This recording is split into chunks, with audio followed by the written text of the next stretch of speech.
ಇದು ಈಗ ಇಲ್ಲಿ ಯುಕ್ರೇನ್ ಮೇಲೆ ರಷ್ಯಾ ಯುದ್ಧಕ್ಕೆ ಹೋದಂಥ ಸಂದರ್ಭದಲ್ಲಿ ರಷ್ಯಾದ ಕಾನ್ಫಿಡೆನ್ಸ್ ತುಂಬ ಜೋರಾಗಿತ್ತು. ಇದೇನು ಒಂದು ವಾರದ ಕಥೆ ನಮ್ಮದು ಅಂತ ಹೇಳಿ. ಬಟ್ ರಿಯಲ್ ಆಗಿ ಭಾರತ ಪಾಕಿಸ್ತಾನ ಮೇಲೆ ಒಂದು ವೇಳೆ ಫುಲ್ ಯುದ್ಧವನ್ನೇ ಡಿಕ್ಲೇರ್ ಮಾಡ್ಕೊಂಡು ಫುಲ್ ಸ್ಕೇಲ್ ವಾರ್ಗೆ ನಾವು ಇಳಿದಿದ್ದೇ ಆದರೆ ಪಾಕಿಸ್ತಾನದ ಬಳಿಯಲ್ಲಿ 4 ದಿನದ ಮೇಲೆ ಖರ್ಚಾಗುವಂಥ ಯುದ್ಧ ಸಾಮಗ್ರಿ ಇಲ್ಲ ಅಂತ. 4 ದಿನಕ್ಕೆ ಎಷ್ಟು ಬೇಕೋ ಅಷ್ಟಿದೆ ಅಂಥೇಳಿ. ಇದು ಭಾಗ ಒಂದು. ಮತ್ತು ಪಾಕಿಸ್ತಾನ ಈಗ ಕೆಲವು ದೇಶಗಳಲ್ಲಿ ಸರ್ವಾಧಿಕಾರಿಗಳು ಹಾಳು ಮಾಡಿದ್ರು. ಅದು ಹಿಟ್ಲರ್ ಜರ್ಮನಿನ ಹಾಳು ಮಾಡಿದ್ದಿರಲಿ, ಇದಿ ಅಮೀನ್ ಉಗಾಂಡನ ಹಾಳು ಮಾಡಿದ್ದಿರಲಿ, ಮೊಹಮ್ಮರ್ ಗಡಾಫಿ ಹಾಳು ಮಾಡಿರುವಂಥ ವಿಚಾರಗಳಾಗಲಿ, ಲಿಬಿಯಾದ ಸರ್ವಾಧಿಕಾರಿಯಾಗಿ ಹಾಳು ಮಾಡಿದ್ದಿರಲಿ. ಈ ಕಡೆ ನಾವು ಚೆಕ್ ಮಾಡಿಕೊಂಡಾಗ ಪಾಕಿಸ್ತಾನವನ್ನು ಇನ್ನೇನು ಹಾಳು ಮಾಡಿಲ್ಲ, ಅವ್ರಿಗೆ ಯಾರೂ ತೊಂದರೆ ಮಾಡಿಲ್ಲ. ಪಾಕಿಸ್ತಾನದಲ್ಲಿ ಮತಾಂಧತೆ ಮತ್ತು ಹುಚ್ಚು ಭಯೋತ್ಪಾದನೆ ಇದೇ ಅಲ್ಲಿನ ಸರ್ವಾಧಿಕಾರವಾಗಿ ಆ ಜನಗಳಿಗೆ ಇವತ್ತು ವಿಷ ಕೊಡಿಸ್ತಾ ಇರೋದಾ ಇದು ಅಂತ. Definite sir. ಅಮ್ಯುನಿಷನ್ಸ್ ಬಗ್ಗೆ ಮಾತಾಡಬೇಕಾದಾಗ ನೋಡಿ ಸರ್, ಅವರಲ್ಲಿ ಎಷ್ಟಿದೆಯೋ 4 ದಿನದಿದೆಯೋ 3 ದಿನದಿದೆಯೋ ಅದು ನಾವು ಕೇರ್ ಮಾಡೋಷ್ಟು ಅವಶ್ಯಕತೆ ಇಲ್ಲ ನಮಗೆ. ಬಟ್ ಈ ಗವರ್ಮೆಂಟ್ ಬಂದಾದ್ಮೇಲೆ ಮೋಸ್ಟ್ ಆಫ್ ದಮ್ ಇಂಡಿಜಿನಿಯಸ್ ಹೋಗಿದಂಥದ್ದು, ಮತ್ತೆ ಬೇರೆ ಬೇರೆ ಇದನ್ನ ನಾವು ಬೇರೆ ಕಂಟ್ರಿ ಮೇಲೆ ಡಿಪೆಂಡ್ ಆಗಿದಂಥದ್ದನ್ನ ನಾವು ಡಿಪೆಂಡೆನ್ಸಿ ಕಮ್ಮಿ ಆಗಿದಂಥದ್ದು. ಮತ್ತೆ we were exporting even the BrahMos missiles also to the other countries, ಇಂಡೋನೇಷಿಯಾಗ ಆಗ್ಬೋದು, ಫಿಲಿಪೈನ್ಸ್ ಆಗ್ಬೋದು. ಸೊ ಆ ಒಂದು ಸಾಮರ್ಥ್ಯ ಡಿಫೆನ್ಸ್ ಎಕ್ಸ್ಪೋರ್ಟ್ಸ್ ನಲ್ಲಿ we are in the thousands of crores ahead ಅದರಲ್ಲಿ. ಸೊ ಆ ತರ ಇರಬೇಕಾದಾಗ so all the defence sectors ಎಲ್ಲಿ ಇನ್ ಮ್ಯಾನುಫ್ಯಾಕ್ಚರಿಂಗ್ ಇದೆ, we are on to the time and we have a sufficient quantity to for the larger extents ತರ. ಆಮೇಲೆ ತಾವು ಹೇಳಿದಂಥದ್ದು ಈ ಮದಾಂಧತೆ ಅಂದಾಗ ಪಾಕ್ ತಾವು ಹೇಳ್ದಂಗೆ ಅವ್ರನ್ನ ಯಾರು ಸೋಲ್ಸಿಲ್ಲ ಸರ್. ಬರೀ ಅವರ ಯಾರು ಮಿಲಿಟರಿ ಆಫೀಸರ್ಸ್ ಯಾರ್ಯಾರು ಬಂದ್ರು ಅವರೇ ಇದಾಗಿದಂಥದ್ದು ಸ್ಟಾರ್ಟಿಂಗ್ ಫ್ರಮ್ ಜಿಯಾ ಉಲ್ ಹಕ್ಕಿಂದ ಸ್ಟಾರ್ಟ್ ಆಗಿದಂಥದ್ದನ್ನ ಇವತ್ತವರೆಗೂ ಅದು ಕಂಟಿನ್ಯೂ ಆಗ್ತಾನೆ ಇರುತ್ತೆ. But only the names will change. So ನಾ ಹೇಳೋದೇನು ಅಂದ್ರೆ whatever the ammunitions whatever they have we don't care, but head hunt ಅಂತೂ ಆಗ್ಲೇಬೇಕು ಸರ್. ಯಾರ್ಯಾರು ಈ ಜೈಷ್ ಎ ಮೊಹಮ್ಮದ್ ಆಗ್ಬೋದು, ಲಷ್ಕರ್ ಎ ತಯ್ಯಬಾ ಆಗ್ಬೋದು, ಬೇರೆ ಬೇರೆ ಹೆಸರಿನಲ್ಲಿ ಇಟ್ಕೊಂಡಿರುವಂತದ್ದನ್ನ head hunt has to be happen. ಅದ್ರ ಜೊತೆಗೆ ಆಸಿಫ್ ಮುನೀರ್ ಹೇಳಿದ್ನಲ್ಲ ಎಲ್ಲ ಬೇರೆ ಬೇರೆ ಅಂತ. ಸರ್ ಬೇರೆ ಬೇರೆ ಆದಾಗ ಅವ್ರನ್ನ ನಾವು ಸರ್ತಂಗ್ ಸೆ ದುಜಾ ಅಂತ ಹೇಳ್ತಲ್ಲ ಸರ್, ಅದನ್ನ ಫಸ್ಟ್ ಅವನಿಗೆ ಮಾಡ್ಬೇಕು ಸರ್. ಅದನ್ನ ಪಾಕಿಸ್ತಾನ ಆರ್ಮಿ ಚೀಫ್ ಮಾಡಬೇಕು. Head hunt has to be done. Head hunt ಆದಾಗ ಇಡೀ ಪ್ರಪಂಚಕ್ಕೆ ಒಂದಿದಾಗುತ್ತೆ, ಏನ್ ಪಾಕಿಸ್ತಾನ ಸೇಫ್ ಹೆವನ್ ಆಗುತ್ತೆ, we will hunt them out wherever they are ಅಂತ ಅಂದ್ಬಿಟ್ಟು ಇದೊಂದು ಮೆಸೇಜ್ ಇಡೀ ಪ್ರಪಂಚಕ್ಕೆ ಹೋಗ್ಬೇಕಾಗುತ್ತೆ. ಇದನ್ನ ನಾವು ಮಾಡ್ಲೇಬೇಕಾಗುತ್ತೆ. And they don't have only from the Pakistan Durand line ಏನು ಅಫ್ಘಾನಿಸ್ತಾನ್ ಲೈನ್ ಇದೆಯಲ್ಲ, ಈವನ್ ದೇ ಆರ್ ನಾಟ್, ಅವರೇನು ಅದಕ್ಕೇನು ಕೇರ್ ಮಾಡ್ತಾ ಇಲ್ಲ. ಸೊ ದ ಆರ್ಮೀಸ್ ಅವರೇ ಸರೌಂಡ್ ಆಗಿರಬೇಕಾದಾಗ it is no doubt Indian army will definitely give them fitting replies. ಮತ್ತೆ ತಾವು ಹೇಳೋದು ಎಷ್ಟು ಅಂದ್ರೆ ಹೊಸ ಕಥಾನಕ ಏನಾದ್ರು ಶುರು ಆಗ್ಬಿಡುತ್ತಾ ಅಂತ ಸರ್. ಹೊಸ ಕಥಾನಕ ನಮ್ಗೆ ಹೊರಗಡೆಯಿಂದಕ್ಕಿಂತ ಒಳಗಡೆ ಇರೋಂಥ ಕಥಾನಕಗಳು ತುಂಬಾ ಇದೆ ಸರ್. ಅದಲ್ಲಿ ಆ ಕಥಾನಕಗಳ ನರೇಟಿವ್ಸ್ಗಳನ್ನ ಹೇಗೆ ಸರ್ಕಾರ ಮೆಟ್ಟಿ ನಿಲ್ಲುತ್ತೆ, ಹೇಗೆ ಸರ್ಕಾರ ನಿಟ್ಟು ನಿಲ್ಲುತ್ತೆ. ಯಾಕಂದ್ರೆ ಇವತ್ತು ತಾವು ಬೆಳಗ್ಗೆಯಿಂದ ತಾವು ಪ್ರಸಾರ ಮಾಡ್ತಾ ಇದ್ರೆ ಇದು ಮಾಡ್ತಾ ಇದ್ರ, ನನ್ಗೆ ಅನ್ಕೊಂತೀನಿ ಈ ಕಥಾನಕಗಳ ಫಾಲ್ಸ್ ನರೇಟಿವ್ ಸೃಷ್ಟಿ ಮಾಡೋಂಥವ್ರು ಸಾಕ್ಷಿ ಕೇಳಲ್ಲ ಅಂತ. ಸಾಕ್ಷಿ ಕೇಳ್ತಾರೆ ಸರ್ ಇನ್ಮೇಲೆ? ಅಲ್ಲ, ನನ್ಗೆ ಗೊತ್ತಿಲ್ಲ ಸರ್, ಯಾರು ಕೇಳೋಂಥದ್ದು ಇಲ್ಲ ಅಂತ ಕಾಣುತ್ತೆ. ಯಾಕಂದ್ರೆ ತಾವು ತುಂಬಾ ಚೆನ್ನಾಗಿ ವರ್ಣಿಸಿದ್ದೀರಾ, ಆನ್ ದ ಲೈನ್ ಇರೋ ತರನೇ ವರ್ಣಿಸಿದ್ದೀರಾ, ಆನ್ ದ ಸ್ಪಾಟ್ ಇರೋ ತರನೇ. ಇನ್ ಯಾವ ಒಂದು ಕೊಳಕು ಮನಸ್ಸುಗಳು ಕೂಡ ಕಾಶ್ಮೀರದಿಂದ ಕನ್ಯಾಕುಮಾರಿವರೆಗೂ, ಗುಜರಾತಿಂದ ಆಸಾಂ ವರ್ಗುನು ಯಾವ ಕೊಳಕು ಮನಸ್ಸು ಭಾರತದ ಆಂತರಿಕದಲ್ಲಿದ್ದಾರೆ ಅವರಿಗೆ ಇದು ಮನವರಿಕೆ ಆಗ್ಬೇಕು. ಭಾರತ ಒಡೆದಿದೆ, ನುಗ್ಗಿ ಒಡೆದಿದೆ. ಈ ತರದ್ದು ಯಾವುದೇ ಹಂತದ ಕುಚೇಷ್ಟೆಗಳು ಹೊರಗಿನಿಂದ ಬಂದರೂ ಕೂಡ ಅದೇ ಸಾಕ್ಷಿ ಆಗುತ್ತೆ, ಒಳಗಡೆ ಬಂದರೂ ಕೂಡ ಅದೇ ತರ ಫರ್ಮ್ ಸ್ಟರ್ನ್ ಆಕ್ಷನ್ ಆಗೇ ಆಗುತ್ತೆ. ಸರ್, ಈಗ ವೆಂಕಟೇಶ್ ನಾಯ್ಕ್ ಸರ್, ಭಾರತದ ಗಡಿಯಲ್ಲಿ ನಿಂತ್ಕೊಂಡು 9 ಪ್ಲೇಸ್ಗಳನ್ನು ಉಡಾಯಿಸಿರೋದು ಭಾರತ. ಈಗ ನುಗ್ಗಿ ಹೊಡೆದಿದ್ದಾರೆ ಅಂದ್ರೆ ಯಾರೂ ನುಗ್ಗೇ ಇಲ್ಲ, ಅಲ್ಲಿ ಎಂಟ್ರಿನೇ ಆಗಿಲ್ಲ ಪಾಕಿಸ್ತಾನಕ್ಕೆ. ಒಬ್ಬನೇ ಒಬ್ಬ ಸೈನಿಕ LOC ಅಥವಾ ಒಪ್ಪಂದ ಆದಮೇಲೆ ರದ್ದಾಗಿರೋದು ಬೇರೆ ವಿಚಾರ, ದಾಟೇ ಇಲ್ಲ, ಒಂದು ಹೆಜ್ಜೆ ಇಟ್ಟಿಲ್ಲ. ಅವ್ರು ವಾಯು ಪ್ರದೇಶಕ್ಕೂ ಹೋಗಿಲ್ಲ, ಅವ್ರು ನೆಲದ ಪ್ರದೇಶಕ್ಕೂ ನಾವು ಹೋಗೇ ಇಲ್ಲ. ಹೋಗದೇ ಇಷ್ಟು ಕಥೆ ಮಾಡಿದ್ದೀವಿ ನಾವು, ಎಲ್ಲೂ ಹೋಗದೇ. ಏನೇನು ಟೆಕ್ನಾಲಜಿ ಗಳಿಸೋದು, ಆ್ಯಕ್ಯುರಸಿ ಅಂತ ಬಂದಾಗ 30 ಕಿಲೋಮೀಟರ್ ದೂರ ಟಾರ್ಗೆಟ್ ಇದ್ದಾಗ ಅಲ್ಲಿಗೆ ಹೋಗಬೇಕು, ಆ ಮನೆಯನ್ನೇ ಧ್ವಂಸ ಮಾಡಬೇಕು, 18 ಎಕರೆ ಪ್ರದೇಶದಲ್ಲೇ ಅದು ಬೀಳಬೇಕು, ಆ ಮದ್ರಸವನ್ನೇ ಧ್ವಂಸ ಮಾಡಬೇಕು, ಆ ಮಸ್ಜಿದನ್ನೇ ಹೊಡಿಬೇಕು, ಅವರು ಆಶ್ರಯ ಪಡ್ಕೊಂಡಿರ್ತಕ್ಕಂಥ PGಗಳನ್ನು ಅಥವಾ ಅವರ ಒಂದು ವಾಸಸ್ಥಾನಗಳನ್ನು ಮಾಡಬೇಕು ಅಂದಾಗ ಇದರ ಟೆಕ್ನಾಲಜಿ, ಇದರ ಆ್ಯಕ್ಯುರಸಿ ಹೇಗೆ ಅಂತ? ಇದು ಈಗೇನಪ್ಪ ಅಂದ್ರೆ 21st ಸೆಂಚುರಿಯಲ್ಲಿ it is a technological warfare. Technological warfare ದಲ್ಲಿ ಏನಂತಂದ್ರೆ ಈಗ ಎಲ್ಲದಕ್ಕಿಂತ ಮುಂದಿದ್ದದ್ದು ಏನಂತಂದ್ರೆ America is far ahead, Israel is far ahead. ಇದು ಇಸ್ರೇಲ್ದು ಮಿಸೈಲ್ ಸಿಸ್ಟಮ್ ಯೂಸ್ ಮಾಡಿದ್ದು.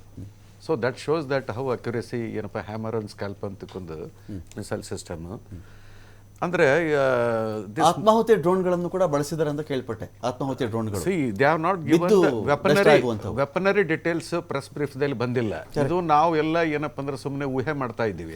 So what weapon they have been they have named 2 missiles ಏನಪ್ಪ ಅಂದ್ರೆ ಸ್ಕಾಲ್ಪ್ ಆ್ಯಂಡ್ ಹ್ಯಾಮರ್ಸ್. ಸೊ ಅದು ಏನಂತಂದ್ರೆ ಯು ಲುಕ್ ಟುಡೇಸ್ ವಾರ್ಫೇರ್ ಈಗೆಲ್ಲ ಮಾಕ್ ಡ್ರಿಲ್ ಆಗ್ತಿತ್ತಲ್ಲ ಇಲ್ಲಿ ಕೆಲವೊಬ್ರು ಪ್ರಶ್ನೆ ಮಾಡಿದರು, ಯಾರು how Bengalurians we are so far off, ನಮಗೇನು ಥರ ಪಾಕಿಸ್ತಾನದ ಥ್ರೆಟ್ ಅಂತ ತಿಳ್ಕೊಂಡು. ಈಗ ಡಿಜಿಟಲ್ ವರ್ಲ್ಡ್ದಲ್ಲಿ war has come closer to your door. ಯಾಕಂದ್ರೆ we have got a missiles which has got a range of 6,000 kilometers. ಮತ್ಲಬ್ ಎರರ್ 0 ಇರ್ತದೆ.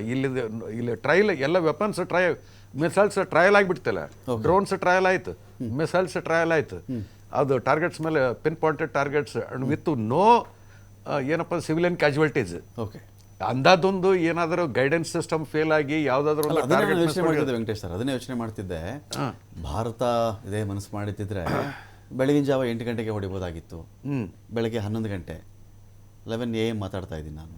11 AM ಅಥವಾ ಅವಾಗಾದರೂ ಅಟ್ಯಾಕ್ ಮಾಡ್ಬೋದಾಗಿತ್ತು. ಆಫೀಸ್ಗೆ ಹೋಗ್ತಿರ್ತಾರೆ, ಶುರು ಮಾಡ್ಬೋದಾಗಿತ್ತು. ಯಾವುದೇ ಸಿವಿಲಿಯನ್ಗೆ ತೊಂದರೆ ಆಗಬಾರ್ದು ಅನ್ನೋ ಕಾರಣಕ್ಕೆ ಅದು ಮಲಗಿರತಕ್ಕಂಥ ಟೈಮು, ಜನ ಓಡಾಡ್ತಾ ಇರಲ್ಲ. ಟೆರರಿಸ್ಟ್ ಅಟ್ಯಾಕ್ ಯಾರು ಕ್ಯಾಂಪ್ಗಳಿದೆಯೋ ಅದ್ರ ಮೇಲೆ ಮಾತ್ರ ಮಾಡಬೇಕು ಅನ್ನೋ ಕಾರಣಕ್ಕೆ ಮಧ್ಯರಾತ್ರಿ 1 ಗಂಟೆ 5 ನಿಮಿಷವನ್ನು ಚೂಸ್ ಮಾಡ್ಕೊಂಡಿದ್ದು ಅಂತ. So that is right. ಅಂದರೆ ಆ ನಾಗರಿಕರ ಬಗ್ಗೆ ನಮ್ಮ ದೇಶ ಒಂದು ನಾಗರಿಕ ದೇಶವಾಗಿ ಈಗ ಈ ಥರ ಯೋಚನೆ ಮಾಡ್ತೀವಿ. ಇಲ್ಲಿ ಯಾರೋ ಪ್ರವಾಸಕ್ಕೆ ಬಂದಿದ್ರೆ ಪುಟ್ ಮಕ್ಕಳ ಎದುರುಗಡೆ ಅವ್ರ ತಂದೆಯನ್ನು ಕೊಂದು ಹಾಕಿದಾರಲ್ಲ, ಇದಕ್ಕಿಂತ ಅಮಾನವೀಯತೆ ಇದೆಯಾ ಅಂತ. ಸೊ ಟೈಮಿಂಗ್ ಚೋಸನ್ ಏನಪ್ಪ ಅಂದ್ರೆ ಮಿಡ್ ನೈಟ್ದಲ್ಲಿ ಏನಂತಂದ್ರೆ ಇದು ಗಾರ್ಡನ್ ಇದ್ರಲ್ಲಿ ಇರ್ತಕ್ಕಂಥ ಪೀರಿಯಡ್ ಏನಿರ್ತದಂದ್ರೆ ಜನರಲಿ 1 to 3 ಇದು ಏನಂತ ಇರ್ತದಲ್ಲ, ಇದರಲ್ಲಿ sense of alertness even if somebody is on duty also is also in sleepy mode. Correct. So ಆ ಟೈಮಿಂಗ್ ಚೂಸ್ ಮಾಡಿದ್ದು ಇವನ್ ಬಾಲಕೋಟದಲ್ಲಿ ಸ್ಟ್ರೈಕ್ ಆದದ್ರೆ ಸಮ್ವೇರ್ ಅರೌಂಡ್ ದಿಸ್ ಟೈಮ್. ಯಾಕಂದ್ರೆ ಈ ಇದರಲ್ಲಿ ಲೇಟ್ ನೈಟ್ ಅರ್ಲಿ ಮಾರ್ನಿಂಗ್ ನಡುವೆ ಏನು ಕಸ್ಪಾದಲ್ಲಿದ್ದು ಇದರಲ್ಲಿ ರಿಯಾಕ್ಷನ್ ಬಹಳಷ್ಟು ಕಡಿಮೆ ಅಂತ ಇದ್ವು. In any case military operations ಅವ್ರು ಯಾವ ಥರ ಪ್ಲಾನ್ ಮಾಡಿದ್ರು, ಟೈಮಿಂಗು, ಮಿಸೈಲು ಎಲ್ಲ it is left to them. But today at the end of the day ಏನಂತಂದ್ರೆ ಒಂದು ಫೈನ್ ಮೆಸೇಜ್ ಕೊಟ್ಟಿವಿ. ಏನಂತಂದ್ರೆ ನಮ್ಮಲ್ಲಿ ವುಮೆನ್ ಪವರ್ ತೋರಿಸಿದ್ವಿ. ಆಪರೇಷನ್ ಹೆಸರು ಸಿಂಧೂರ್ ಅಂತ ಇಟ್ಕೊಂಡು ಯಾವ ಸಿಂಧೂರ್ನ ಅಳಗಿಸಿ ಹೋಗಿದ್ದರಿ ಅಂತಕೊಂಡು ಅದೊಂದು ಸಿಂಬಲಿಸಮ್ ಇದು ಕೊಟ್ಟರು. ನಮ್ಮದು ಕುರೇಶ್ ಏನಪ್ಪ ಅಂದ್ರೆ ಮುಸ್ಲಿಂ ಲೇಡಿನ ಒಂದು ಪ್ರೆಸೆಂಟ್ ಮಾಡಿದ್ರು. ನೀವು ಮುಸ್ಲಿಮ್ಸ್ನ ಸಪ್ರೆಸ್ ಮಾಡ್ತಾರೆ, ನೀವು ಲೇಡೀಸ್ನ ನಾವು ಎತ್ತಿ ಹಿಡ್ತು ಅಂತಕೊಂಡು ಒಂದು ಸಂದೇಶ ಕೊಟ್ಟರು. ಕಾಶ್ಮೀರಿ ಪಂಡಿತರು ಕಾಶ್ಮೀರ ಪಂಡಿತ. ಸೊ ಇದೆಲ್ಲ ಏನಂತಂದ್ರೆ ಅವ್ರಿಗೆ ಏನಾಗ್ಬಿಟ್ಟದ, ಫಸ್ಟ್ ಆಫ್ ಆಲ್ ಉಂಡಿನ ಮೇಲೆ ಸಾಲ್ಟ್ ಹಾಕಿದಂಗೆ ಹಾಕಿದ. ಒಂದು ಅವು ಟೆರರ್ ಕ್ಯಾಂಪ್ಸ್ ಡಿಸ್ಟ್ರಾಯ್ ಆದದ್ದು ಒಂದು ಪೇನ್. ಆಮೇಲೆ ಇದೆಲ್ಲ ಪ್ರೆಸ್ ಮೀಟ್ದಲ್ಲಿ ಏನೋ ನಡೀತಲ್ಲ, ಇದೆಲ್ಲ ಇದು ಸಿಂಬಲಿಸಮ್ ಏನಿದೆಲ್ಲ, ನೆರೆದ ಹೆಣ್ಣು ಮಕ್ಕಳೇ ಸಾಕು ನಿಮ್ಮನ್ನು ಮುಗಿಸೋಕೆ ಅಂತ. ಇದು ಸಿಂಬಲಿಸಮ್, ಇದು ವೆರಿ ಇಂಪಾರ್ಟೆಂಟ್. ಅಂದ್ರೆ ಇದರ not purely military, there are so many messages which have been carried through this. Sunil, precise ಅಟ್ಯಾಕ್ಗಳು ಇದನ್ನೇ ಹೊಡಿತೀನಿ, ನಿರ್ದಿಷ್ಟವಾಗಿ ಹೊಡಿತೀನಿ, ನಮಗೆ ಯಾವುದೆಲ್ಲ ಹೊಡೆದ್ರು ಏನು ಮಾಡಿದ್ರು ಅಂತ ಹೆಚ್ಚಾಗಿ ತುಂಬ ದೊಡ್ಡ ಕಾನ್ಫಿಡೆನ್ಸ್.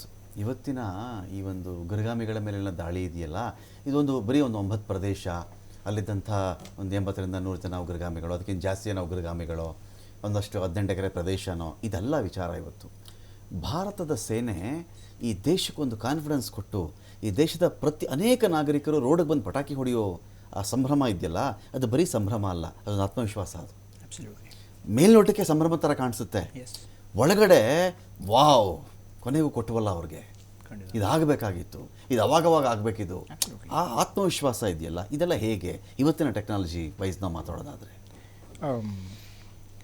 ನಾನು ನಿಮಗೆ ಬೆಳಗ್ಗೆ ಹೇಳಿದೆ ಅಲ್ವಾ, ಸ್ವಲ್ಪ ವೆಯ್ಟ್ ಮಾಡೋಣ. ಈ ಸಲ ಯಾರು ಪ್ರೂಫ್ ಕೇಳೋ ನೆಸೆಸಿಟಿ ಇರಲ್ಲ. Pakistan will reveal itself. I will not speak politically, but what I am trying to say is, ಆ ದೇಶದ ಹಣೆ ಬರಾನೇ ಅಷ್ಟು. Pakistan will reveal itself. Confusion ಯಾವ ಲೆವೆಲಲ್ಲಿದೆ, ಒಬ್ಬೊಬ್ರು ಒಂದೊಂದು ಸ್ಟೇಟ್ಮೆಂಟ್ ಕೊಡ್ತಿದ್ದಾರೆ. ಅವ್ರ ಪ್ರೈಮ್ ಮಿನಿಸ್ಟರ್ಗೆ ನಾನು ಈಗಲೂ ಹೇಳ್ತಿದ್ದೀನಿ, ಪೂರ್ತಿಯಾಗಿ ಏನು ನಡೆದಿದೆ ಅಂತ ಅವನಿಗೆ ಈಗಲೂ ಗೊತ್ತಿಲ್ಲ. ಶಬಾಷ್ ಶರೀಫ್ಗೆ, ಅವ್ರ ಡಿಫೆನ್ಸ್ ಮಿನಿಸ್ಟರ್ ಖ್ವಾಜಾ ಆಸಿಫ್ಗೆ ಗೊತ್ತಿಲ್ಲ ಏನು ನಡೆದಿದೆ ಅಂತ. ಅವ್ರ ಪಾಕಿಸ್ತಾನ್ ಆರ್ಮಿ ಚೀಫ್ಗೂ ಗೊತ್ತಿಲ್ಲ ಏನು ನಡೆದಿದೆ ಅಂತ. ಎಲ್ಲ ಇದೆ ಅವ್ರ ಹತ್ರ, ನ್ಯೂಕ್ಲಿಯರ್ ಬಾಂಬು ಇದೆ, ನ್ಯೂಕ್ಲಿಯರ್ ವಾರ್ ಹೆಡ್ಸ್ ಇದೆ ಅವ್ರ ಹತ್ರ. We know that. Okay, and ನಾನು ಬೆಳಗ್ಗೆ ಹೇಳಿದ್ದೀನಿ ಅದ್ರ ಬಗ್ಗೆ ಏನು ಅಂತ ಹೇಳ್ಬಿಟ್ಟು. ಸೊ ಈ ಒಂದು ಕ್ಷಮತೆ ಏನಿದೆ ಅಲ್ವಾ, ಇದು ಇವತ್ತು ಬಂದಿದ್ದಲ್ಲ, ಇದು ಯಾವಾಗಲೂ ಇದೆ, ಓಕೆ ಇದು ಪ್ರತಿದಿನ ಇದೆ. ನಮ್ಮದೇನು wait and hit, wait for the orders. Okay ಈ ಒಂದು ಕ್ಷಮತೆ ಈಗ ದೇಶದಲ್ಲಿ ಏನೇ ಪ್ರಾಬ್ಲಮ್ ಆದರೂ ಲಾಸ್ಟ್ ರಿಸಾರ್ಟ್ ಏನಿರುತ್ತೆ, ಎಲ್ಲ ಸಿಸ್ಟಮ್ಸ್ ಎಲ್ಲ ಫೇಲ್ ಆಗಿಬಿಡ್ತು ಅಂತ ಇಟ್ಕೊಳ್ಳಿ. What is the last resort? That is Indian armed forces. ಕಾಪಾಡಕ್ಕೆ ಅವ್ರು ಬರ್ತಾರೆ, including 8 to civil authorities. Law and order failure ಆದ್ರೂ ಲಾಸ್ಟಲ್ಲಿ ಬರೋದು ಇಂಡಿಯನ್ ಆರ್ಮ್ಡ್ ಫೋರ್ಸಸ್ ಏನೇನೆ. ಸೊ ಯಾವುದೇ ಸಿನಾರಿಯೋ ಆಗಲಿ, ಅವರು ನಾವು ಕಂಡ್ವಿ ಅಂತ ಹೇಳಿದ್ರೆ ಕಾನ್ಫಿಡೆನ್ಸ್ ತಾನಾಗ್ತಾನೆ ಅಲ್ಲಿ ಬಂದೇ ಬರುತ್ತೆ. ಎಸ್ ಇವ್ರು ಬಂದರು, ಇವರು ನಮ್ಮನ್ನು.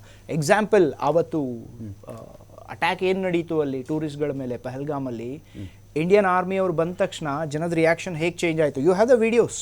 ಕರೆಕ್ಟ್. ಜನದ ವಿಶ್ವಾಸ ಹೇಗೆ ಚೇಂಜ್ ಆಯಿತು. ಬರೀ ಕಂಡ್ರೇನೆ ಅಷ್ಟು ಆತ್ಮವಿಶ್ವಾಸ ನಿಮಗೆ ಬರುತ್ತೆ ಅಂದರೆ ಈ ಥರದ್ದು ಆದಾಗ, ಮಾಡಿ ತೋರಿಸಿದಾಗ. And let me tell you another important aspect. ಇವತ್ತು ನೀವು ಪ್ರೆಸ್ ಬ್ರೀಫ್ ಕೇಳಿರ್ಬೋದು. After 1971, tri-services coordination attack has happened for the first time. Correct. After more than 50 years, tri-services coordination ಮೂರು attack ಸೇನೆಗಳು ಒಟ್ಟಾಗಿ ಒಂದೇ ಸಹಕಾರದಿಂದ. ಇದೇ ಮೊದಲನೇ ಸಲ ಆಗಿರೋದು 1971 ವಾರ್ ಆದಮೇಲೆ. That's the first point. Second point, ನಮಗೆ ಅಲ್ಲಿ ಏನು ನಡೆದಿದೆ ಅಂತ 10% ಗೊತ್ತಿಲ್ಲ.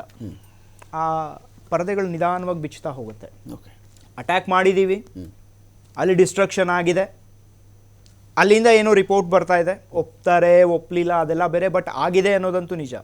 ಅವರ ಒಂದು JF-17 ಡೌನ್ ಆಗಿದೆ ಅನ್ನೋದು ನಿಜ. ನಮ್ಮ ಆಕಾಶ್ ಮಿಸೈಲ್ ಸಿಸ್ಟಮ್ ಅದನ್ನು ಬೀಳ್ಸಿದೆ ಅನ್ನೋದು ನಿಜ. ಎಲ್ಲಿ ಹೇಗೆ ಗೊತ್ತಾಗುತ್ತೆ ಮುಂದೆ. ಓಕೆ ಆದರೆ ನಮಗೆ ಇವತ್ತು ಬರೀ 10% ಆಫ್ ವಾಟ್ ಹ್ಯಾಸ್ ಹ್ಯಾಪೆಂಡ್ ನಮ್ಗೆ ಇಷ್ಟೇನೆ ನಮಗೆ ಗೊತ್ತಿಲ್ಲ. ಕೆಲವು ಫೇಕ್ ವಿಡಿಯೋಗಳದ್ದು ಅಬ್ಬರ ಕೂಡ ಜಾಸ್ತಿ ಇರುತ್ತೆ. ಅದ್ರ ಬಗ್ಗೆನೂ ನಾವು ಈ ಕ್ಷಣಕ್ಕೆ ನಮಗೆ ಡಿಸೈಡ್ ಮಾಡಿ ಹೇಳಿಬಿಡೋದು ಸ್ವಲ್ಪ ಕಷ್ಟ ಆಗಬಹುದು ಅಂತ ಹೇಳಿ. ಕಾನ್ಫ್ಲಿಕ್ಟ್ ಟೈಮ್ದಲ್ಲಿ the biggest casualty is the truth. Correct. What is the truth ಅಂತ, that is the biggest casualty. Until unless ಇದೇನಪ್ಪ ಅಂದ್ರೆ ಕಾರ್ಗಿಲ್ ವಾರ್ ನಡೆದಾಗ ಸತ್ಯವೇ ಅತಿ ದೊಡ್ಡ ಗಾಯಾಳು ಈಗ.